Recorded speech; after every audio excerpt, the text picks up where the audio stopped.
who wants to be the next to discover how to stop drinking without willpower.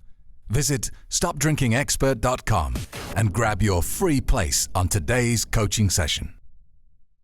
Hi there, this is Craig back from stopdrinkingexpert.com. Welcome into today's video, and I want to talk to you today about something that really pushes my buttons, really winds me up.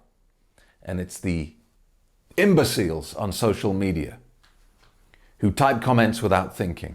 You know, I post these stories on Facebook, on Twitter, on Instagram all the time, and every single time I post a story about problem drinking, alcohol addiction, somebody, maybe half a dozen people, will type the following reply to the post: everything in moderation. Like people who get addicted to alcohol just didn't think of that. And people get quite upset, you know, when I criticize alcohol, which I think, you know, really, if you're getting upset because somebody's criticized alcohol, you need to stop and think about that quite a lot, because they get really angry. And do you know how you know that's a problem? Is because if you changed the item, you would see how ridiculous it is. When I criticize alcohol, people swear at me. They tell me to do one. They tell me I'm boring, to get off their social media feed, to go away and leave them alone. How dare they? How dare I attempt to take the only thing in their life that's good fun? They get that angry because I criticized alcohol. Now, imagine if I'd criticized carrots. Imagine if I'd put a post up saying carrots are disgusting, you shouldn't eat them anymore, give them up. How many people would have had the time, energy and inclination to write an offensive comment? I mean, you'd have to be some sort of nut job, wouldn't you? How dare you insult carrots? That's it, I've had it. But with alcohol, people get so irate and they can't see anything wrong with that.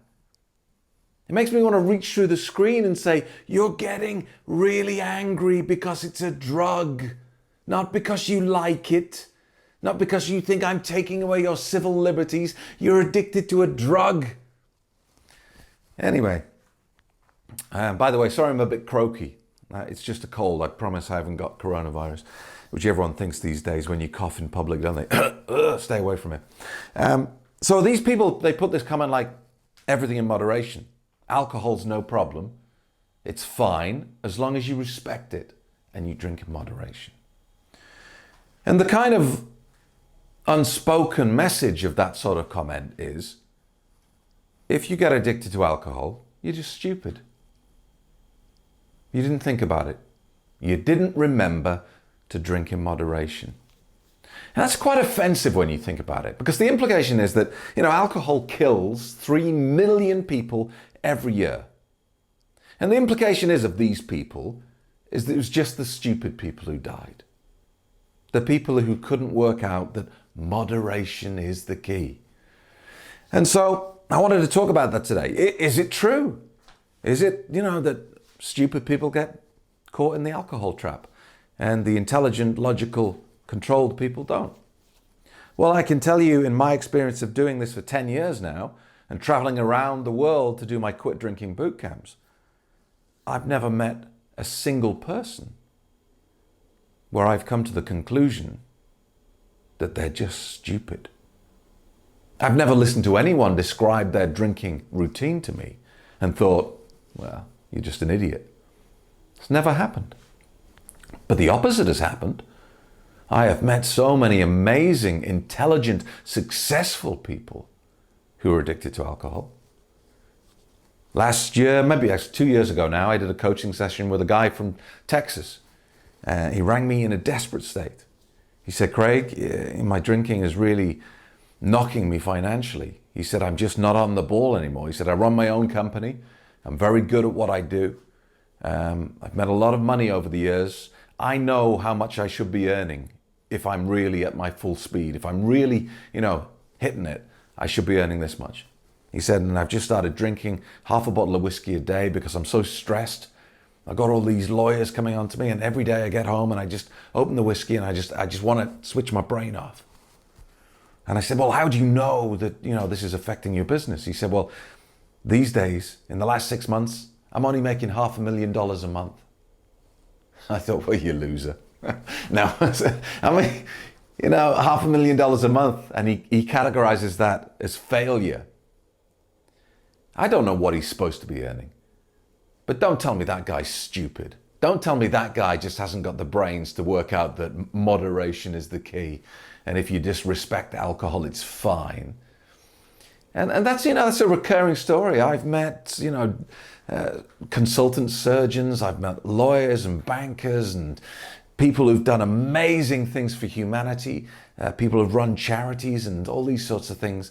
Really intelligent, astute, caring and kind people who got stuck in the alcohol loop. It's got nothing to do with intelligence. And in fact, in my experience of doing this, it's almost the other way around. It seems to me it's the intelligent people who are coming to me for help. And why would that be? Because obviously they know it's bad for them. They know they shouldn't be drinking. But that everything in moderation mantra is bullshit, because it implies there is a choice. And there isn't, because this is a very effective, powerful drug that knows how to manipulate us. There is no choice. It knows exactly what it's doing. But you see, these really intelligent people who come to me, they've got very creative brains. They've got powerful imaginations. And often they can create things that other people can't even dream of. They can bring into reality amazing things. That's why they're so successful. But the problem is that gift of being able to fantasize and create a reality, all gifts have to come with a balancing curse, because that's just the law of the world, isn't it? Everything is in balance. You can't have love without hate. You can't have joy without fear. You can't have good without bad. You can't have beautiful without ugly. Why? Because if you didn't have the polar opposite of the thing you want, it would have no context. It would have no meaning. It would be meaningless. Beauty only has value if you can compare it to something else and say it's better than that. Good is only good when compared to bad. And so if you have this gift to create, you're going to pay for it. And the price is high. Because that activity of your brain doesn't just happen when you want it to. It happens all the time. Never stops. Wakes you up in the morning, wakes you up in the middle of the night, stops you going to sleep at night. Never stops. Going, hey, what about this? And what about that? And what if you do that? And don't do that? Oh my God, and what if that happens? And I get it, because this is me. And you get to the end of the day, you've done amazing things, you've worked really hard, you've created massive things. And yet your brain's still going, do this, why don't you try that? Hey, how about that? Oh, don't forget. And you just want some silence. You just want a moment's peace, don't you? And somewhere along the journey through life, you discover that alcohol kind of works. It turns your brain into a stupid zombie. It sedates the brain. And initially you think, wow, this is amazing. Finally, I get some peace. I can relax. But of course, using alcohol to fix any problem is like using a loan shark to pay off your debts. Initially, it will feel like it's working. But you're going to pay significantly more than the benefit you got in the long run. And that's how people get trapped in this loop. You have a problem, alcohol fixes it, but then the alcohol creates an even bigger problem. Alcohol offers to fix the problem, and you see what happens here. This is why it's a downward spiral, getting faster and faster and faster. So in my experience, it's not stupid people who get addicted to alcohol. Really, it does honestly feel like the reverse. I have no data to back that up. All I'm saying to you is over the last 10 years, I would say the vast majority of people I've thought, you're a really intelligent, successful human being. And it doesn't surprise me that alcohol managed to persuade you that it could help you relax and escape that nonsense, that noise. So that's kind of my take on it.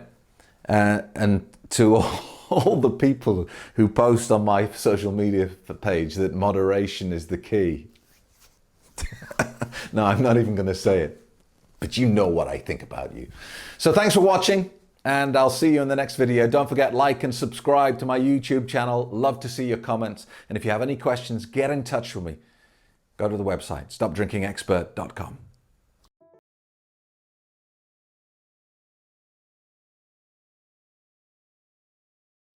And it's the only drug on planet Earth that when you get a problem with it, they blame you and not the drug. That doesn't happen with any other substance. If you think about it, cigarettes. You tell someone you're addicted to cigarettes, they don't go, oh, you dirty smokeaholic. You're broken, weak-willed smokeaholic. You're going to be a smokeaholic for the rest of your life. They don't do that. They don't give you that label and say, well, that's it. You're broken forever now. I really consider this because it's different. It's different to anything you can find out there, and it gives you real mental freedom from the clutches of alcohol. I had an email about 6 months ago from a lady. She said, I was thinking about joining your course, but then I've just seen that red wine is good for your heart. How do you defend against that, Mr. Stop Drinking Expert? It was in the reader's side. Yeah, it must be true. I said, well, the defense against it is it's not true. And that's the biggest defense you can always